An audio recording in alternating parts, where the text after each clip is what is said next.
Hello, my name is Bruce. Welcome to my channel. As you can tell, it's a great fall day here in Southern Oregon. Perfect day for a ride on my KTM 390 Adventure. And as I was riding, I realized that it's almost 2 years since I had a total knee replacement in my left knee. My total knee replacement happened a year after I was involved in a motorcycle accident in Mexico. The accident and the subsequent surgeries that I had really altered my life, and I thought for a while that I would never get back on the motorcycle. Well, here I am, 3 years after my accident, 2 years after my total knee replacement. I'm back on the horse riding, on pavement, off the pavement as well. I feel like I've got my confidence back.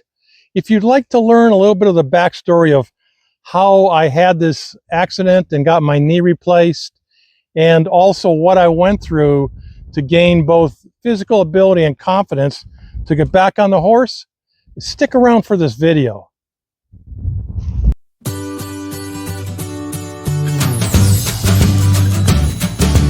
Three years ago, I was on a 12-day solo motorcycle ride in the Yucatan Peninsula of Mexico.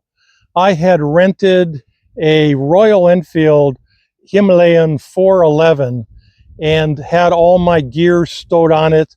I was just exploring a route that I had just kind of made up and going from site to site and village to village.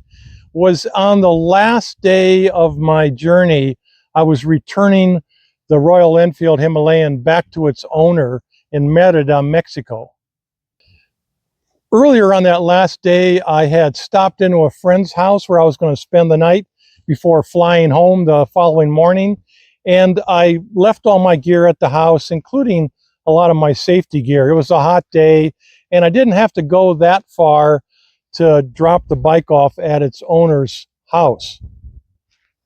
On my trip, I had been having problems with the phone mount on the Royal Enfield Himalayan. It was loose and wobbly. One of the holding parts to it was also broken. And on my phone, I had the directions and the address for the owner of the motorcycle. I was using it to navigate from my friend's house to the house of the owner of the Royal Enfield to drop it off. I was only perhaps a quarter mile at the most from his house when my accident happened. I had just entered into a roundabout. There was quite a bit of traffic. I was perhaps riding 20 to 25 miles an hour, and I was on the outside circle of the roundabout. And as I was going around, I could tell my phone was about to fall off of the jack and into traffic. I would have lost the phone. It would have been crushed. It had all my contacts, my information. It had the location where I was going, and I grabbed for the phone as it fell off the bike, and I successfully got the phone, but I lost control of the motorcycle. There were utility poles only about 1 or 2 feet off of the pavement of the roundabout. And so when I lost control, I slammed right into a utility pole. If I would have gone 6 or 10 inches to either side, it probably would have been a minor accident. But when I hit that utility pole, I hit it in full force on the left side of my body. Well, I was conscious, and I took off my helmet.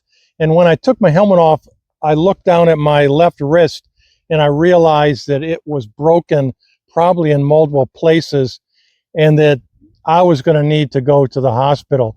People had stopped who were going through the roundabout and already had called 911 to get an ambulance there. And as I sat up, I looked down at my leg, and I saw quite a bit of blood coming out around behind my knee. And I noticed a large, ugly gash below my knee where the blood was coming out from. Fortunately, one of the bystanders took off his shirt, wrapped it around my leg, and we waited until the ambulance came, which wasn't very long. In the meantime, I was able to get a hold of the owner of the bike, who, like I said, was just a few hundred yards away. And he came down, really helped out since he was fluent in Spanish, and mine's not that fluent, and was able to get me in the ambulance and then off to a hospital in Merida. Hit a bump. Looking at the map, I'm pretty injured. My leg is bleeding pretty good right now. Some people here are getting an ambulance, hopefully pretty soon, because I'm bleeding a lot out of my leg. Gracias, señor. He's going to put a tourniquet on me. ¿Puede levantar la pierna? Sí, sí. Yeah, sí, por favor. Putting a tourniquet on me right now. Gracias. Get the ambulance here. I'll be okay. Well, it was a private hospital in Mexico, which are their highest grade hospitals, kind of equivalent to hospitals you would see in the United States. Maybe not quite up to the technological standards, but a lot better than the state-run hospitals. And a day later, after getting in the hospital, I went in for 2 surgeries, one to put a plate in my wrist and another one to clean out and sew up the massive wound that was behind my knee. Now, the surgeon didn't really repair my knee. He repaired the gash, cleaned it out, but didn't do anything for the knee. He didn't see there was a need to do it at that time. Unfortunately, I didn't realize, and perhaps he didn't, of the shattering of some of the bones that surround the knee. But I stayed in Mexico almost another month before he let me fly back to the States. I had one of my friends fly down and used a wheelchair and crutches and got me back to Oregon, where I saw an orthopedic surgeon to take on the care that I had had in Mexico. Well, with new imaging, when I came back to the States, the imaging showed the broken bits of bone, both in the tibia and the fibia, well, the big bone and the little bone, if I'm getting them right. There was not much that they could really do other than to stabilize the knee. But by this time, the cracked pieces of bone had separated from the major part of the bone. And I went to 6 different orthopedic surgeons, and none of them could put Humpty Dumpty back together again, let's say. They all recommended that I get a total knee replacement if the knee didn't heal itself within a year. Well, I stumbled around for quite a bit of time, did some physical therapy, and tried to get Mother Nature to heal my knee. But after a year, I was still having a difficult time walking. It was painful when I slept. Didn't really function that well, and I had not gotten back on the motorcycle at that point. It had been almost a year, and I owned a Yamaha Tenere 700 then, and I wasn't sure if I was going to be able to handle that bike, even if I did get a knee operation. So 2 years ago, reluctantly, I went in for a total knee replacement.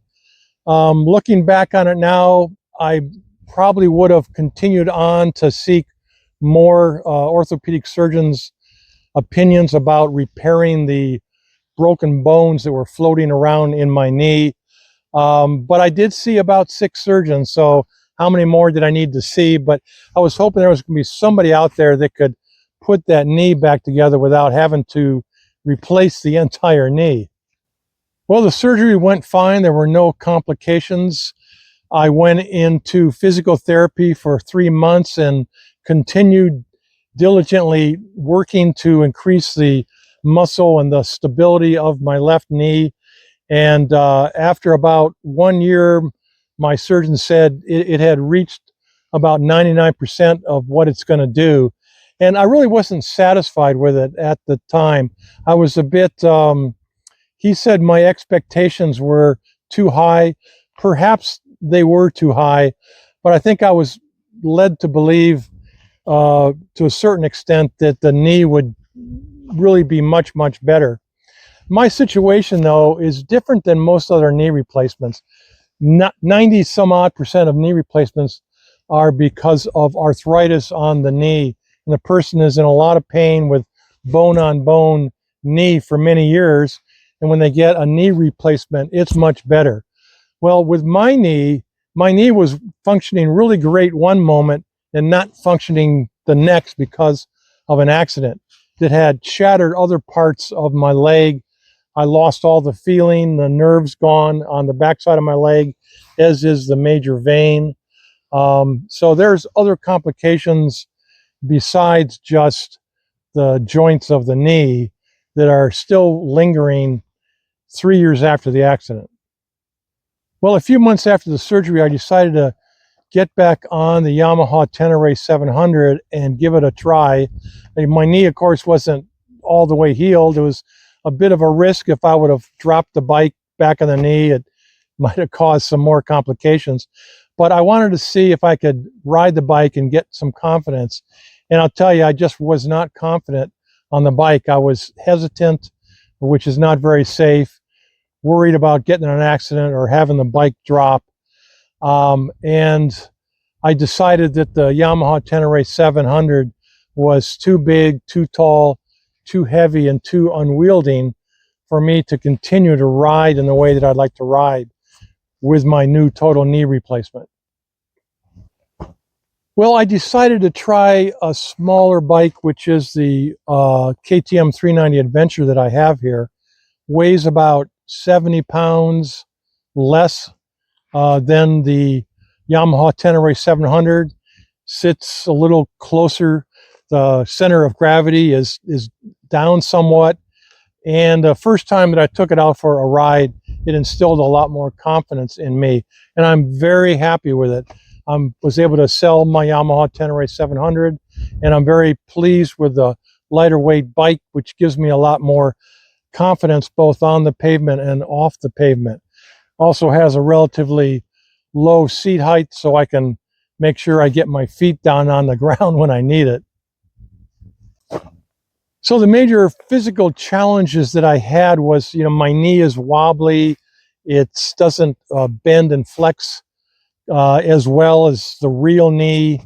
And to kind of improve that is I continue to go through strengthening exercises to be sure that the muscles are strong.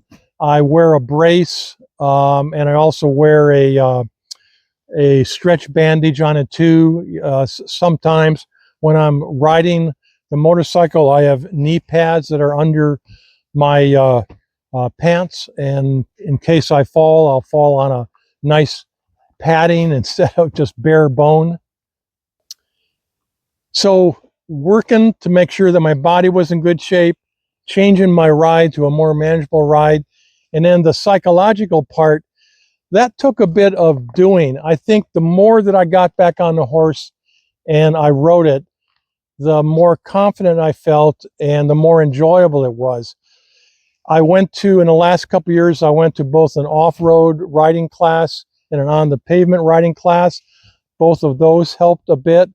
I make sure that I have enough safety gear and first aid gear whenever I go, both on the day rides and on overnight or longer rides. That helps with my confidence as well. Of course, I have a Garmin. But a lot of it is just repetition of getting back on and riding and getting that confidence back. I realized that the year and a half that I really wasn't riding much, I really missed it. So I'm glad I've got a bike that fits me. My physical ability is not quite what it used to be, but it's enough to ride. And my psychological desire and ability is also there. I also realize that I do have limitations. I am older. I do have a body that's been aging too. So mostly I'm going to ride on dirt and gravel, pavement, kind of avoid the really rocky areas and steep, try to stay out of the sand and the mud, try to keep the bike upright. It's also a little more difficult for me to stand for long periods of time. Partly it's because my knee is still a bit wobbly. Also, the KTM 390 is, a little bit smaller bike, so it's a little more difficult to stand straight up without bending forward. But I still manage it okay. So are my riding days limited? Yeah, of course they are. Everybody's riding days are limited, but we try to stretch them out. I think those of us that like to ride, and there's many things that we can do both physically, emotionally, to ourselves, and also designing a ride that best fits what our abilities are as well as our needs and our desires. Well, I hope you enjoyed this video. I enjoyed coming out here on a nice fall day for a ride. If you enjoyed it, please give me a thumbs up, subscribe if you'd like, and I will see you next time on One of My Senior Moments.